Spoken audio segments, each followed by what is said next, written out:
tuned in to The Andrew Lawton Show. Many of you may know, I certainly hope you do, because I've been telling you enough. I am producing right now a documentary on firearms owners in Canada called Assaulted: Justin Trudeau's War on Gun Owners. And if you stay tuned, I think we'll have some little sneak peek footage to show you in just a couple of weeks from that. It's coming along really well, but we got so much footage going across the country that we are dealing with a lot of stuff to sift through right now. But the real narrative behind this is that ordinary people in Canada who happen to be gun owners are continually persecuted by the government. Their rights, their lives, their livelihoods just don't matter to the government as much as those of non-gun owners do.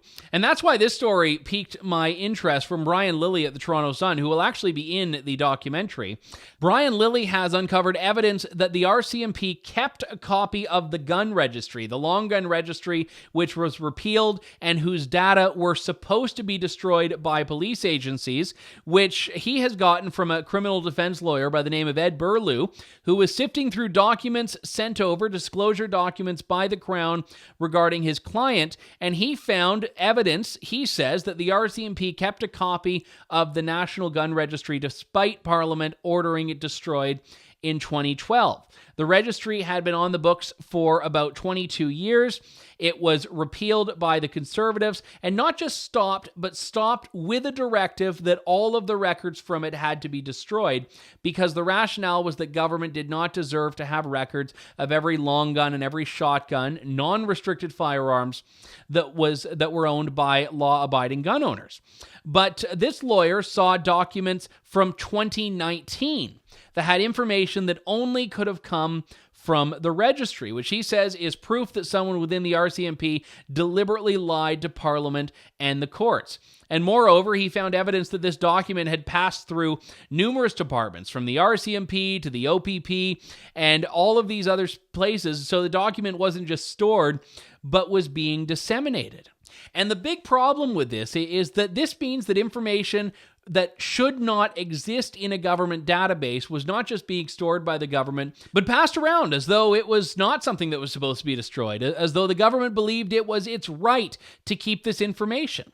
Now, one of the things is that the information would be, for a lot of people, outdated. If the government has in 2019 a registry that was last updated in 2012, firearms could have changed hands a number of times, but that almost makes it worse in a way, because someone who was on the registry as owning a firearm in 2012 and then in the last 9 years may have sold that gun or given it away. Suppose that gun turns up in a crime scene.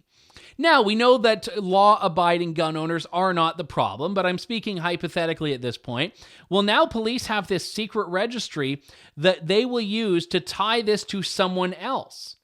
And what they do with that information, I have no idea, but I assume they're holding on to it for a reason, because otherwise, why would they, after it was ordered destroyed? And Brian Lilly, and you should read his piece, it's fantastically done. Brian Lilly notes that the RCMP did not respond to requests for comment. A lot of people have suspected this going back to 2013 in High River when RCMP officers were going into people's houses and removing their guns. The question was, well, wait, how do they know which houses? How do they know which guns? And this starts to tell us a little bit more of the picture of the why and how. Now, this is proof that gun owners are under a continued assault, which is exactly why I'm doing the project that I'm doing in Assaulted: Justin Trudeau's War on Gun Owners. And it's also why the point I've raised bears repeating, that if you are not a gun owner, you still need to understand that what's happening is a violation of rights and is government overreach. And if they're going to do it with gun owners, there's no guarantee they will not do it with you as well. And that's precisely the point here, and why no one should just say, well, I'm not a gun owner, it doesn't affect me. No, if governments are behaving like this, it affects everyone. If you liked watching this clip of The Andrew Lawton Show, True North has lots more for you all over at www.tnc.news.